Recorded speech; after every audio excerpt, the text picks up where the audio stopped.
Meghan is going to sue Prince William to keep her Sussex title. And this is in the mainstream media. This isn't some type of rumor in Megxit. When the stakes are this high, doesn't it make more sense to hear our story from us? Oh, shut up. What do you mean the stakes are this high? Who do you think you are? Other than a latte-munching imbecile? It's just, what has she been doing? Does she work? I'm working, Mom. And she goes, it can be incredibly overwhelming. Oh my gosh, I just need a break. As opposed to, oh my gosh, I work so hard. I'm working so hard. Is she really? Or is she just saying she is? Well, according to their tax documents, they work 1 hour a week. To her, it's so much more than a title. Yeah, we know it's the only thing she has. It's tied to who she is, what she's built, and how the world sees her. You mean because if it wasn't for the title, nobody would see you, right, Meghan? What do you guys do at home? Oh my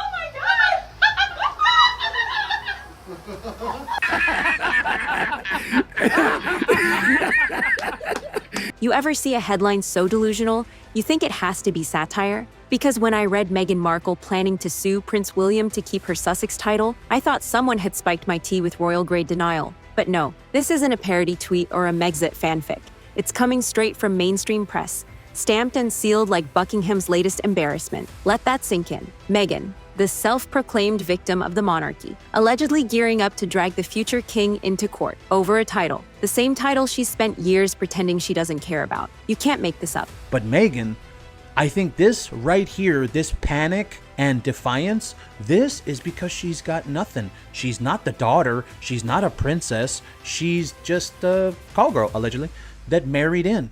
So she's on the chopping block. Everybody knows that. They called it a potential legal showdown. I call it the Duchess of Delusion Tour, starring Meghan Markle as the woman who wants to have her crown and complain about it too. And the palace? Silent. Because what on earth do you even say when your California Duchess starts threatening your heir with legal paperwork? But that wasn't the whole story. Here's how the madness allegedly started. Royal insiders whispered that Meghan's been spiraling ever since talk began. Oh no, it will be active. It won't just be, I'm ignoring this. It will be, your titles are stripped, you are gone, you are banished. He doesn't even want Harry at his coronation. That Prince William might formally strip her Sussex title, the one she still milks for Netflix deals, Instagram influence, and brand name relevance. Apparently, she told friends, no one's taking my Duchess away. Not my husband, not my kids, not my peace. Nope, her Duchess. Like it's a handbag she bought on sale and now refuses to return. Meghan's really anxious that William could one day use his position. She's been telling friends, no one's taking my Duchess away. No one's taking my Duchess away. It's a title. Why is she saying it like that? Because it literally says verbatim, no one's taking my Duchess away. I think she's sick in the head. And according to palace chatter, the panic was real. Sources said she's defiant yet terrified, pacing Montecito marble floors like a dethroned Disney villain, rehearsing her next monologue. Meanwhile, Harry, the human golden retriever of royal drama, is allegedly unbothered. He knows he's the king's son. The crown will always protect its wayward prince. Like with Harry, we read a story, I think that was a week and a half ago, where Harry's not worried. He doesn't care. He's fine.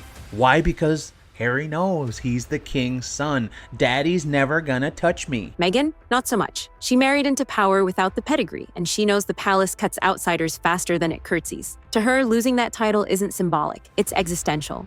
I'm over it. She's not important. She married for money. It's very clear she bagged the elephant, but I just can't stand her. I just think she's such a phony. Without it, she's just another Hollywood exile with a podcast no one listens to. And that's where things turn ugly, because the word lawsuit slipped into the tabloids. Meghan allegedly calling legal advisors, asking whether she can sue Prince William. In what court exactly? American? British?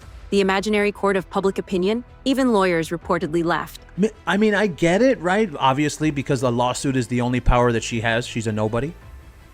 But it doesn't make any, real world actual sense. Where would you sue him?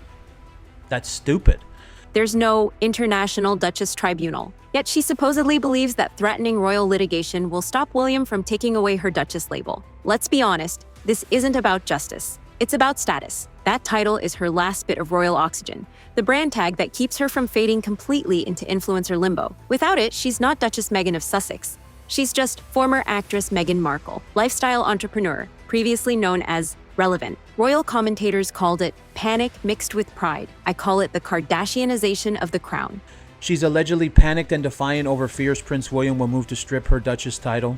Well, if you're panicked, it's because you know you deserve it. The palace represents centuries of tradition. Meghan represents click subscribe for merch. And through all this, William's staying quiet. The royal version of red receipts on. You can almost hear him thinking, let the tabloids handle this circus. I'll keep my gloves clean. But every time the silence drags, Meghan's camp leaks another insider quote. The media feeds, the internet mocks, and the Duchess allegedly seethes because she knows when the palace stops defending you, it's already over. I mean, that is extraordinary. That shows you how far things have fallen. I don't think there is a way back.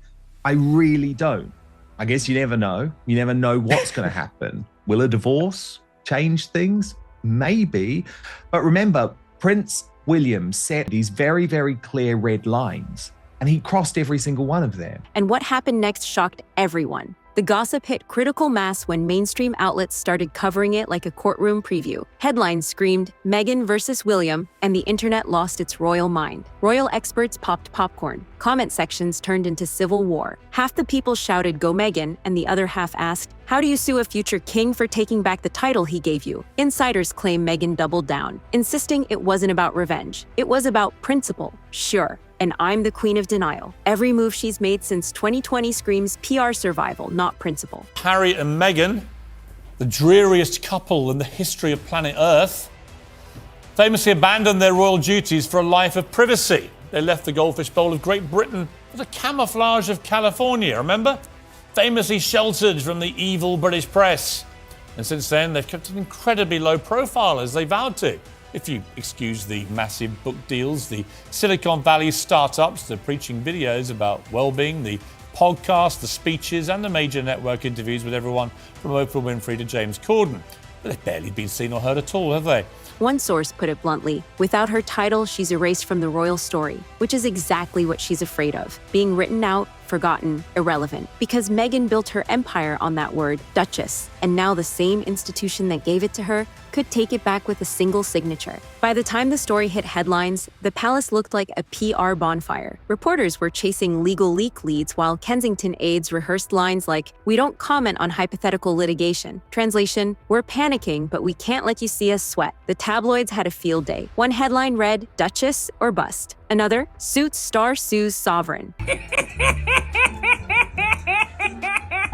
It was comedy disguised as journalism. Even palace staffers allegedly started calling the situation Markle versus monarchy. Meanwhile, Meghan's camp kept pumping out defiance. Friends close to her said she'd never let the institution erase her. Never mind that she'd spent the last few years accusing that same institution of racism, control, and cruelty. Now she wanted its validation engraved in gold foil. Harry, reportedly off in his own bubble, humming Hakuna Matata while his wife drafts subpoenas. Sources claimed he told pals, it'll blow over, which is exactly what people say right before their brand gets blown up. But the thing that's been most astonishing for me over the past couple of weeks is that Prince Harry is so deluded that he genuinely believes that he can raise his two children, Archie and Lilibet, in the United States, say that it's far too unsafe for them to ever return to the United Kingdom, actually sort of use them as a pawn so that poor King Charles, who is suffering from this terrible incurable cancer,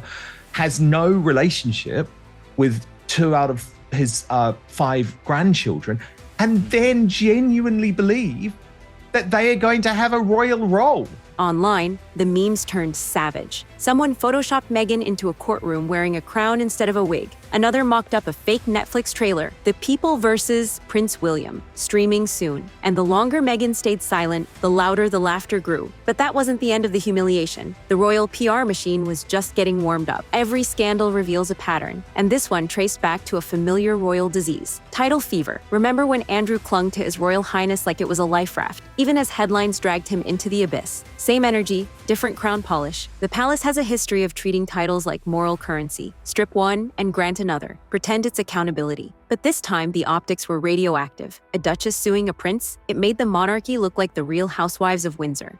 Losing it would feel like being written out of the story entirely. You wanted to take yourself out of the story because of the racist and oppressive royal family. I still don't understand the suing part.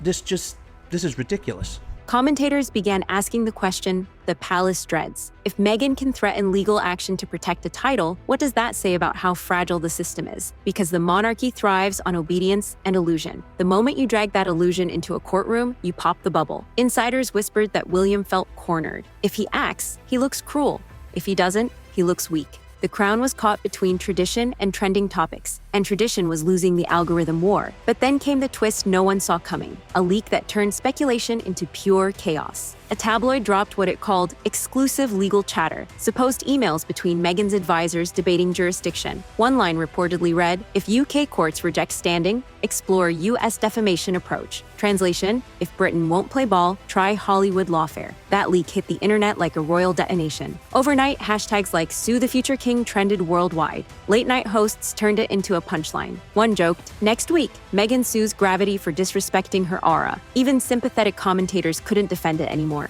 A former aide allegedly said, "She's weaponizing the crown she once condemned." According to royal sources, Markle believes she could be next in line for the royal reckoning due to her public criticism of the monarchy and money-making schemes using her title. Ouch. The palace, desperate to contain the inferno, quietly briefed reporters that no formal notice had been received. Translation, we're begging her to stop before the lawyers actually have to Google how to sue the monarchy. Behind the scenes, William was said to be furious but restrained, while Charles just muttered about reputational earthquakes. For once, the Windsors and the public agreed on something. The whole thing was absurd, and yet absurdity is Meghan's favorite battlefield, because every outrage, every meme, every headline keeps her in the story, and being in the story is the only crown that matters to her. By the end of the week, experts called it the lowest point since Megxit. But give it a minute, in this family, lowest is a moving target. Still, one lesson cut through the noise. When you build your identity on borrowed royalty, the rent always comes due. You know what's wild? For a woman who built her brand on taking control of the narrative, Meghan somehow keeps starring in stories she can't control. Oh my gosh, I worked so hard, and I'm still working hard. And I've always been a hard worker. I'm gonna live my life really authentically, make choices authentically. She can't even act like herself. She's such a phony. Do not trust this woman. Uncle, make it end. Make it end. That's the real royal curse, not ancient bloodlines or tiaras, but the addiction to image. I've watched this saga mutate from fairy tale to farce, and what hits hardest isn't the lawsuit rumor itself, it's what it exposes. Behind every designer dress and curated interview, there's the same desperate truth. Meghan doesn't want equality with the monarchy. She wants superiority through it. She wants to win the game she claimed to quit. Think about it. She said she left for freedom. Yet every headline since has been a tug of war for status. Duchess on paper, celebrity in practice. The palace plays chess, she plays TikTok trends, and somewhere between those worlds sits Harry, still blinking under the Malibu sun, wondering when privacy turned into a full-time production. But this lawsuit talk, it's different. It isn't just a PR skirmish, it's a collision between two realities. The monarchy's old world hierarchy meets Meghan's influencer era entitlement, and neither knows how to survive the other. William represents bloodline permanence. Meghan represents algorithmic relevance. One is born to rule, the other is born to go viral. Still, Meghan's facing a truth money can't spin. She's running out of storylines. Sympathy fatigue has set in. Even the fans who once called her Queen Meghan now scroll past the drama like yesterday's algorithm bait. The royal feud that once electrified the world is starting to feel like reruns. Same outrage, new outfits. And that's what terrifies her the most, not losing the title. It's losing the attention. Because the worst fate for a performer isn't cancellation. It's silence. No applause, no spotlight, no trending hashtag. Just quiet. Meanwhile, the palace will do what it always does. Outlast. They'll polish the gold, pose for the balcony, and wait for the storm to move west. And when it does, Meghan will still be there, clutching a title that no longer holds the weight she imagined, shouting into the void that once made her famous. Maybe that's the real tragedy of this entire modern monarchy. Everyone's chasing permanence in a world built on virality. Meghan thought a crown would give her legacy. Instead, it gave her deadlines. And William, for all his composure, knows the institution he's protecting is now just one scandal away from the next trending cycle. So no, this isn't just another royal feud, it's a mirror, showing us what happens when tradition collides with obsession, when power becomes performance, and when the fairy tale ending turns out to be a brand deal that's about to expire. Because in the end, the crown doesn't protect anyone anymore. It only exposes who's desperate enough to keep chasing it. Thanks for watching, and since you made it this far, feel free to check out some of my other videos on the top of the screen. Until next time, stay tuned, stay safe, and stay informed. Only on Tea Time with Tina.